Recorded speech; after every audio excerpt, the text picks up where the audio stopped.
Bapak Ibu yang terkasih, di dalam tradisi perjanjian lama, darah adalah lambang ikatan perjanjian. Maka kalau lihat di beberapa suku, kalau ada perjanjian mereka menyatukan darah mereka. Kadang-kadang mereka merobek tangan mereka lalu dipersatukan. Darah adalah simbol apa? Kesungguhan hati. Maka pada saat perjanjian itu dikhianati, akan terjadi pertumpahan darah. Kalau sampai kita sudah janji, kita bisa bunuh-bunuhan satu dengan yang lain. Dan surat kepada orang Ibrani memperlihatkan bahwa memang dalam tradisi Yesus, Israel, sejak zaman Musa pun perjanjian Allah dan umatnya disimbolkan dengan darah anak domba. Tadi diperlihatkan bagaimana Musa mengangkat perjanjian, tabut perjanjian, dan umat Israel bersorak sukacita. Mereka menyembelih dan mempersembahkan kurban. Dan darah itu ditaburkan. Yesus hadir sebagai anak domba itu. Yesus hadir sebagai pribadi yang memberikan hidupnya, tubuhnya dan darahnya. Maka surat kepada orang Ibrani memperlihatkan apa? Inilah perjanjian. Inilah korban penebusan yang tidak terkalahkan oleh korban apapun. Inilah kurban yang menyucikan. Maka surat kepada orang Ibrani memperlihatkan korban Kristus itu punya dua tujuan. Pertama apa? Membersihkan dosa kita. Seluruh hal yang sudah lalu, pengkhianatan kita dibersihkan. Bahkan di dalam Mazmur dikatakan, seandainya dosamu merah seperti kirmisi, akan menjadi putih seperti salju. Ibu-ibu tahu kirmisi itu apa? Ibu tahu kirmisi? Oh, ibu orang Helena yang jadi tidak tahu kirmisi apa. Kirmisi itu kalau ibu-ibu nginang, tahu nginang? Nyirih. Kan habis nyirih itu pasti sisanya berwarna apa? Itu kirmisi. Kirmisi itu hasil dari menginang merah sekali. Jadi kalaupun dosamu merah seperti kirmisi akan menjadi putih seperti salju. Ibu tahu salju? Orang Helena belum pernah ke Eropa. Salju itu seperti warna kulit saya. Yang tertawa kurang beriman.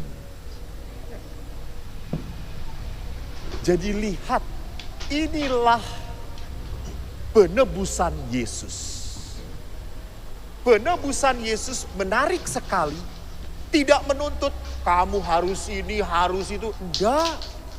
Penebusan Yesus hadir di dalam surat orang Ibrani sebagai berkat. Maka kalau orang sudah menerima Yesus, menerima tubuh dan darah Kristus, dia layak lagi berdoa kepada Tuhan. Dia boleh melakukan hubungan lagi dengan Allah. Dia pantas berseru haleluya. Karena apa? Karena dia sudah dibersihkan. Jadi kalau orang belum diampuni, belum dibersihkan, gak boleh berteriak haleluya. Dia hanya boleh berteriak, halah aku berdosa. Jadi gerakan penebusan Yesus adalah apa? Adalah berkat semata-mata. Maka Yesus memperlihatkan dalam bacaan Injil, tindakan penebusan dalam tindakan simbolik. Bahkan dalam Injil Yohanes menjadi apa? Menjadi sebuah pertentangan kata-kata Yesus ini. Aku memberikan tubuhku sebagaimana makanan dan darahku sebagai minuman. Wow, orang Ibrani marah, Israel tidak terima. Tidak mungkin orang Israel itu makan manusia. Awang darah saja tidak boleh diminum di dalam tradisi Israel. Tetapi Yesus berkata, aku akan menjadi makanan dan minuman bagi kamu. Yesus memperlihatkan apa? Yesus memperlihatkan bahwa Allah itu sungguh Allah yang mau menebus manusia. Saya sering ditanya, Romo, kalau ikut misa ngantuk, boleh enggak Romo? Enggak boleh. Masa ikut misa kok direncanakan, saya mau ikut misa dan ngantuk, boleh ya? Celoko, kalau ngantuk itu di rumah, bukan di gereja. Tetapi kalau ngantuk, boleh nggak nerima tubuh Kristus? Ah, kok diem, saya tanya kok diem. Sudah lupa ya dengan saya? Setahun nggak pernah ketemu. Saya Romo Eko, masih ganteng. Jadi kalaupun ngantuk, itu hebatnya. Boleh terima komuni? Boleh. Apa dia diberkati Romo? Diberkati. Tetap diberkati. Lawang tubuh Kristus itu Tuhan yang mau memberi berkat pada kita. Maka kalau kita sudah diberkati, kita pun harus menghasilkan buah-buah berkat Tuhan. Ada cerita kecil. Saya itu kalau sore tidak ada acara olahraga. Saya senangnya olahraga. Saya senang sehat. Supaya tidak cepat tua seperti Bapak Ibu. Tapi rupanya kepalanya tidak bisa dibohongin. Lalu kalau saya tidak bisa naik sepeda, saya lari 5 kilo putar-putar sini. Saya senang tinggal di Helena tuh halamannya besar. Kalau Bapak Ibu lihat, di pinggir-pinggir itu banyak pohon apa? Mangga, betul, mangga. Buahnya banyak. Tapi saya selama 1 tahun belum pernah bisa menikmati. Apakah karena satpam mencuri? Apakah karena kelompok Simeon Hana pagi-pagi mengambil buah mangga itu? Rupanya tidak. Saya tanya pegawai, hampir banyak pegawai yang mengatakan, Romo, memang buah mangga di sini nggak bisa matang, nggak bisa kuning, hijau, busuk, dimakan codot, kelelawar. Lalu saya berpikir, loh, Tuhan itu berkata, akulah pokok anggur. Barang siapa tinggal di dalam aku, ia akan berbuah. Mangga itu betul tinggal di dalam batang mangga yang benar. Berbuah, tapi tidak bermanfaat. Ini. Berbuah, tapi tidak bermanfaat. Tidak membawa berkat. Jangan-jangan hidup rohani kita juga seperti itu. Hidup kita berlimpah, berbuah, tapi tidak membawa berkat. Yang salah sopo, ayo. Apakah yang salah Tuhan? Buah mangga itu seperti itu, apakah yang salah 3 pastor di sini karena kurang berdoa? Kami berdoa terus, tapi tidak pernah mendoakan buah mangga itu.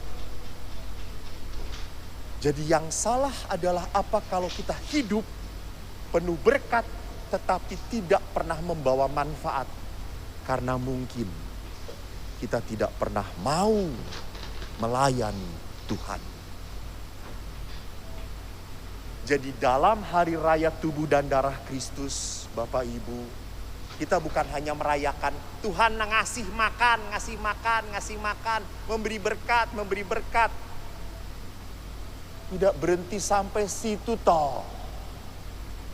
Kita pun harus menjadi orang-orang yang membawa berkat bagi orang lain.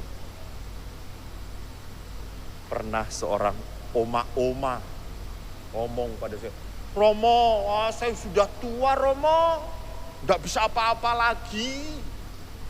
Terus saya ngomong, "Oma, kalau orang nggak bisa apa-apa lagi, biasanya dipanggil Tuhan. Kalau orang masih hidup itu Tuhan tahu dia tuh bisa berbuat sesuatu." Itu. Jadi kalau kita tidak bisa apa-apa lagi, itu berarti kita sudah dipanggil Tuhan. Tapi kalau kita masih hidup, berarti Tuhan itu masih percaya pada kita. Kita bisa memberi berkat. Maka syukur pada Allah. Saya ingat beberapa komunitas Oma Opa yang selalu setia saling mendoakan.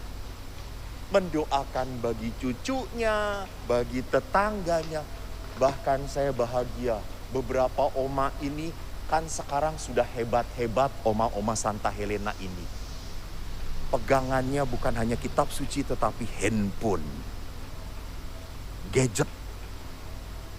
Dan di handphone itu semua saling mengingatkan, sudah doa belum? Ayo kita mendoakan Romo kita, apalagi Romo Eko, supaya semakin bertobat. Terima kasih. Jadi Bapak Ibu yang terkasih, mari.